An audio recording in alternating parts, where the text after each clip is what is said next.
Viktor Frankl survived 4 death camps during the Holocaust era. He then wrote this highly acclaimed and inspirational book called Man's Search for Meaning. It's one of my favorites. In this episode, I'm going to give you 3 ways on how to find sanity, semblance of order, and some certainty in this chaotic time. And it's based on Viktor's work combined with ancient wisdom and positive psychology to give you the tools to find the peace that we are all looking for. So join me on the journey.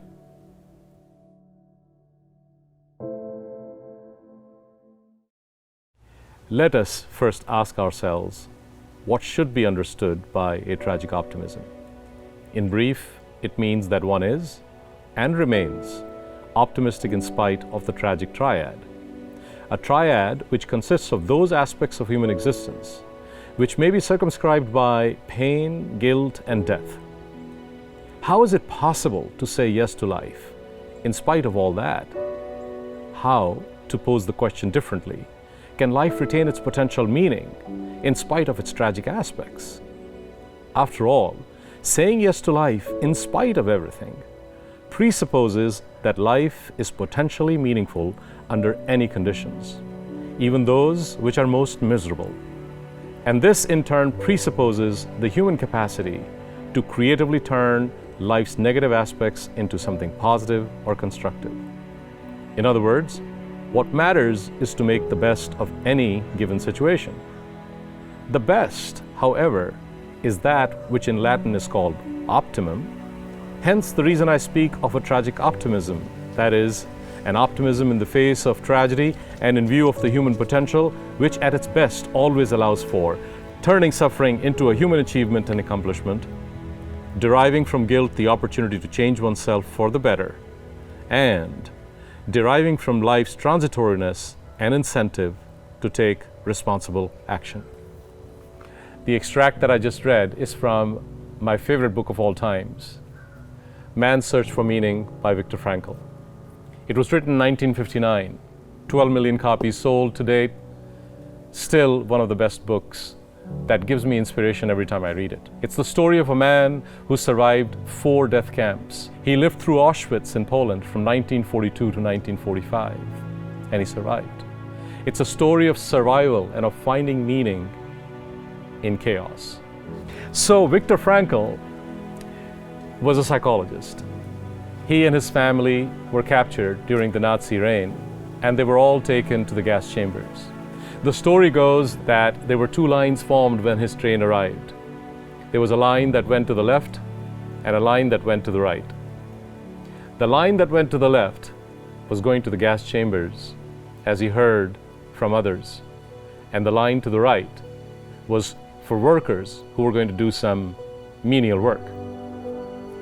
Frankl wanted to live. He somehow found a way to move to the right and survived. But his family wasn't that lucky. He watched them walk into the gas chambers. His parents, his siblings, his wife, none of them were that lucky. And yet he lived to write this account, which today in this chaotic time continues to give many, many of us hope that we can go through this chaos and we can find meaning. And today's focus out of the triad that he talked about is not going to be on death. It's not going to be on anything that is morose, but more, even though that's a reality, on the opportunity to change oneself amid chaos. Now you might ask, how do we do that, Arun? How is that possible? There's so much confusion, there is so much misery, there's so much fear, there's so much grief. How do we move forward? We're stuck in our homes. We are separated from the people we love. We're scared when we step outside. We see our friends and our family as potential threats to our own health. What kind of world do we live in? How is it possible? Well, I'm going to give you 3 ways you can find hope and meaning during this time. So let me pose this question. What's our primary motivator to live? And I think when we do the entire analysis, we get to one answer, and that is happiness. We all want to be happy. Whether it is getting a new job, a new title, having a baby, getting married, falling in love, it's all about the pursuit of happiness. But as Viktor Frankl says, happiness is not about the pursuit of happiness itself. It is the pursuit of a reason to be happy. The subtle difference is actually not that subtle. It's very large. There are two kinds of happiness. One is pleasure-based, called hedonic, and the other is purpose-based, called eudaimonic. And I'll tell you about the scientific aspects around it, but suffice it to say that eudaimonic or purpose-based, meaning-based happiness is far more durable. Hedonic comes and goes. The way to think about it is, how long does your happiness last when you buy a new car? Maybe until the new car scent goes away. How long does it last when you buy a new pair of jeans in which you look absolutely dashing and your girlfriend, your wife, or your husband, whoever says, man, that looks really nice on you. The new cologne, the new watch, the new shirt, the new title, a new job. How long does that happiness last? And we all know what that means. I personally have felt that. I came to this country with a couple of $100 30 years ago, and I chased everything that everybody else chases. The Kool-Aid that we all drink, that if I buy the next BMW, if I buy the next house, buy the next custom suit, I'll be happy. And yes, it gave me happiness for that moment, but I think it wasn't happiness. It was relief. And I confused it with happiness. Having money in the bank didn't make me happy. It relieved me that I could pay the bills, that I could support my family, that I could pay for my daughter's education, that I could go to the next vacation that my children wanted to go to. It was relief disguised in what we call happiness. Happiness relates to meaning, and that's going to be the subject of our discussion today.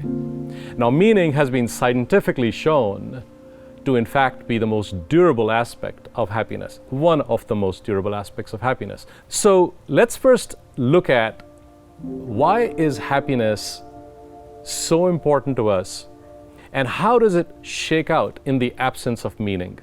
Let's first look at the absence of meaning. And I'm going to go back to Viktor Frankl's book. He talks about how he observed that in prisoners of war camps, there was a condition that people suffered from, that prisoners suffered from. He called it give-upitis. Give-upitis was people who, despite warnings and threats, did not want to leave their straw beds.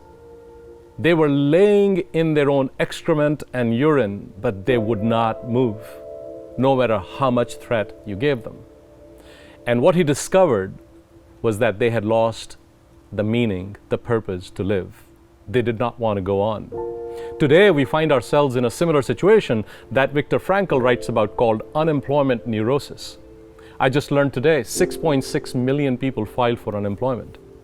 And what that can lead to is that if I don't have a job, I am useless. And if I am useless, life is meaningless. That's called unemployment neurosis. Is that really true?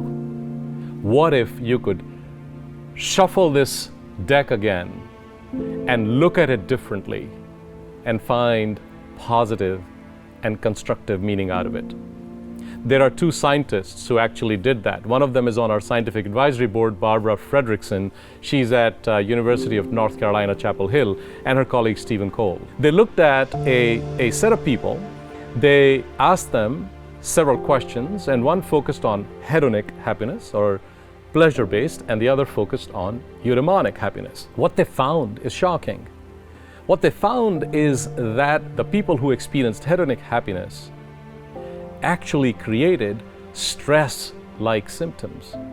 That genetic makeup inside of that immune system presented itself as if these people were subjected to long-term stress. More importantly, their antiviral activity to fight disease went down, decreased. And when they looked at the opposite group that focused on purpose-based or meaning-based happiness, the exact opposite happened. In fact, there was a decrease in this stress-based syndrome in the genetic makeup of the immune system, but more importantly, the ability to fight viruses, the antiviral activity, went up. That is noteworthy, especially in an environment when we are dealing with this hidden enemy called coronavirus. And now, coronavirus is just in this time period, but we face a variety of challenges in our lives that are not just coronavirus, but they could be called that. We always have a coronavirus inside of us that doesn't let us live, that has fear and anxiety and depression, suicidal ideation. What is that? That's coronavirus inside us. Now it's outside. So how do we deal with this? Well, Rumi said something really powerful. He said that everyone has been made for a certain purpose and a certain work, and that desire to achieve that work has been placed in their heart. Now the question is, the million-dollar question, how do you find what's in your heart? And that's what we're going to talk about. 3 ways you can actually find what's in your heart that will give you purpose and meaning amid this chaos, so you can deal with this absolute craziness with some sense of sanity. So you might say, how do I go inside my heart, Arun? Well, I'm going to tell you, when you can't go outside, go inside. And no, I'm not going to tell you to sit and meditate, and yeah, that's helpful and it's important. It can really, really help. I meditate in the morning and evening, and it really brings me a lot of peace. But this is not about meditation. These are practical strategies that are actually part of Viktor Frankl's book, but they are laid out to you in ways accessible to us today. So the first strategy is to find out what lifts you. What lifts your mood, especially when you're down? Now the question is, how do you do that? And there is actually a really easy and a very scientific way to do it. It'll take you 10 minutes. 10 minutes of very easy committed time, and I know all of us hate taking surveys. This is not a survey, it's about understanding yourself. You go to www.viacharacter.org and you take a character strengths survey. And it's a set of questions that you answer very quickly. It'll take you 8 to 10 minutes. And then it'll give you an output of 24 character strengths that we're all born with. It's a very scientific way of identifying or asking the question, what's good in us? Not what's wrong with us, what's good in us? What are my strengths? Once you have done that, you pick the top 3. This is where Viktor Frankl comes in. There are 3 ways to exercise each one of these strengths. And you should try to do one each day in different ways. So take that same strength and try it in these 3 different ways. Then go to the next day, take the next strength and try it in these 3 different ways. And the 3rd day and the 4th day, and keep repeating it. Now what are those 3 ways? Remember the acronym DEA. All of us can remember that, right? Drug Enforcement Authority. Well, this is an amazing drug that I'm about to tell you about. The first is deeds, actions. Things that will lift you up. Let me give you an example. I was sitting in a small gathering, and the gentleman who was an amazing carpenter broke his thumb. And he was very depressed because he could not make art with his carpentry anymore. And I asked him, what is your passion? What are your strengths? He says, carpentry. I said, you know, maybe you should consider taking this survey. And what you'll find is creativity is probably one of your top 5 strengths. And if it is, would you consider expressing your creativity by creating an online course on carpentry, by teaching others how to create art? Would you consider using your creativity in other ways and expressing it except carpentry? And he was amazed to just listen to that possibility. And another couple sitting there said to me after they heard this talk, they said, you know, we have a very estranged relationship with our daughter. We just don't know how to reach her. And I said to them, perhaps one way to do it is ask her to take a character strength survey. You understand what is good in her, what lifts her up. Once you know that, then you engage in the activities that are going to lift her up. And if spirituality is an activity that is going to lift her up, perhaps engage in things that are spiritual to her. And I think you'll find things will start to change. They reported back a few months later, and results were quite promising. So first, deeds, actions. Use your character strengths to do something with them. Second, experience. And what that means is not doing something and failing to gain experience. It means experiencing something inside you. For example, one of my character strengths is appreciation of art and excellence, which means I love nature. I love being in nature because it inspires me, it gives me this feeling of awe, and I can sit in a forest or by an ocean or watch a sunset and be completely at peace with myself. That experience inside of me, if you can't go outside, go inside. Find what that is for you, and this tool will help you. So the third way you can do this is by shifting the frame, shifting the attitude about suffering. Now, it's easier said than done, but there are people who've done it. Now, I'm going to mention some names that seem like bigger than life names, like Buddha. Buddha found life to be meaningless because he saw so much suffering that bothered him, bothered his soul, and he went on this long journey to find the meaning and purpose of life, which he did. We all can't be Buddha. Well, let's go to Mother Teresa. Again, we all can't be Mother Teresa, but these are big examples to tell you what's possible. Mother Teresa, who could be in the middle of chaos and find meaning? A colony of lepers in Calcutta, where she served until she passed on. She used to say, "Give your hands to serve and your hearts to love." Now, we all can't be Buddha and Mother Teresa, but in our own way, we can shift the frame. I know it is possible. I know that the human spirit is stronger than we all believe it to be. And if you can go inside in these simple ways, you will find strength that sat in some corner quietly that you never knew of. It was your companion all through, and now it is ready to rise with you. So I'm going to leave you with this prompt, which will help you get into any of these 3 DEA strategies that I mentioned. And the prompt is this, and it's going to be written right here on the screen so you can follow it. I will find meaningful happiness during this chaos by a blank, that's where your action goes, because, and this is the most important part, because state your personal reason.